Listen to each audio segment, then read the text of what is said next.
महाराज जी, आपके कहे अनुसार मैं इस भीड़ में गया और जो लोग आप पर आरोप लगा रहे हैं उस आरोप की सत्यता को जानने के लिए ये टीवी 9 भारतवर्ष को जानना जरूरी था कि इन आरोपों में कितनी सत्यता है। सवाल उठाना आसान है, लेकिन अपनी प्रामाणिकता को देना, जिस तरह से कल से आप लगातार मंच पर बैठे हुए हैं और कल से हम ललकार भी रहे हैं और ललकार भी रहे, ये उत्सुकता है पूरे देश में। अच्छा, ये कितना नंबर है? हो रहा है ये नंबर 2 है भैया, कैच करिएगा।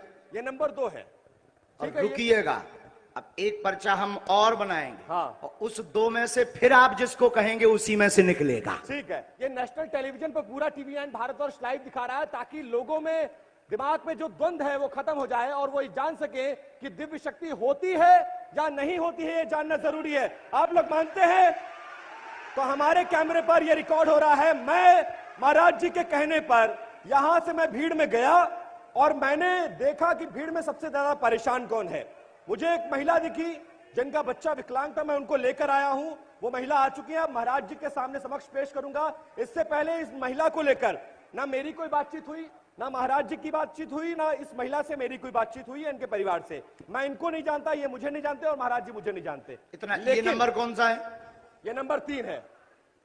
2 नंबर है, 3 नंबर पर्चा आपने बनाया है, नंबर 3।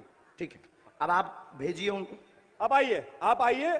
मैंने जिनको भीड़ में से चुना है इनकी तस्वीर देखिए, इनको 2 नंबर पहले से लिखा रखा है। हाँ। 1 नंबर और हमने लिख दिया है। आइए, उनको बच्चे को लेकर आइए, इस बच्ची को लेकर आइए। ये पिछले 4 दिन से इस दरबार में आ रही है। यहाँ रखिए, इस बच्ची को यहाँ लेकर बैठ जाइए। अब इनकी माता जी चली गई हैं, बहन आप बैठ जाओ यहाँ। सुपुर्द करता हूँ आपको। माइक ले लो, आप बैठ जाइए, बैठ जाइए।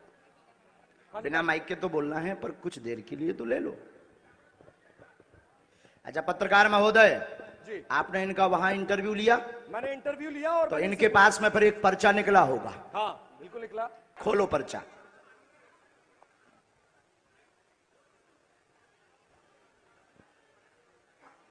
क्यों उपाध्याय जी, क्लियर हो गया? हाँ जी बोलो।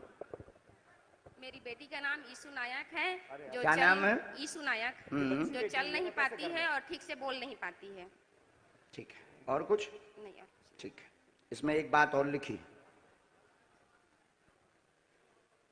बाबा बागेश्वर की दया हो।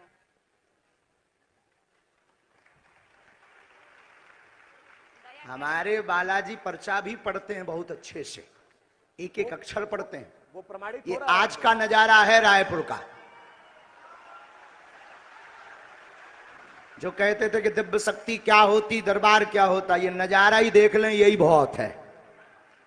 चलो, नंबर 2, नंबर 3, इनमें से इनके लिए कौन सा पर्चा खोलना है, ये भी तुम पे निर्णय है। अच्छा, महाराज जी ने मुझे एक और मौका दिया है कि नंबर 2 और नंबर 3 पर्चा लिखे हैं और मैं जो पर्चा कहूंगा सामने आने वाले का वो पर्चा होता है। तो एक बार आपके कहने पर लाइव टेलीविजन के सामने महाराज जी मैं ये खोलने जा रहा हूं और मैं ये चुनाव करने जा रहा हूं ताकि ये प्रमाणित हो सके कि आपके पास एक दिव्य शक्ति है जिसकी बदौलत आप लोगों समय नहीं खाना है, आप तो नंबर बता दो। ठीक है, वो आप प्रमाण नहीं नंबर देंगे। 3 महाराज जी, नंबर 3 पर्चा खोलिए। फाइनल? फाइनल 2 करवाओ, 2 पहले से रखा है। नहीं, लेकिन मुझे नंबर 3 देखना है भाई। नंबर 3 बताइए, नंबर 2 या 3? मैंने फंसा लो यार, इनने तो 3 ही है। 3 ही है ना? 2। नंबर 3। ये कितना नंबर है? ये नंबर 2।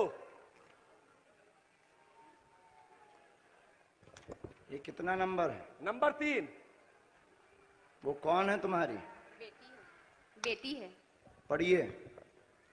शिथिलता सुन्नपन बेटी को पैर अकड़े चल नहीं पाती, यीशु समस्या है कृपा होगी।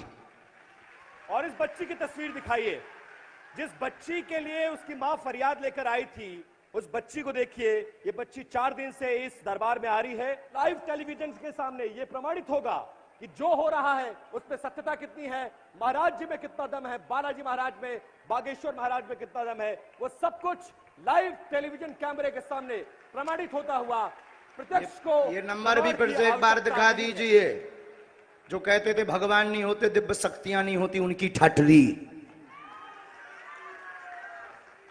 कितना नंबर है महाराज जी? 3 नंबर। उठो। बागेश्वर धाम की जय।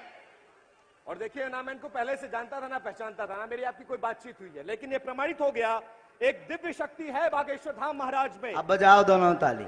चलो, जिनको बुलाया था उनको आने दो। अब मीडिया वाले अगल बगल हो जाएं ताकि हमें तो बहुत चलिए, अपना हमने काम साबित करने की कोशिश की। आज के दरबार में लगभग 5 लाख पागल पहुंचे हैं।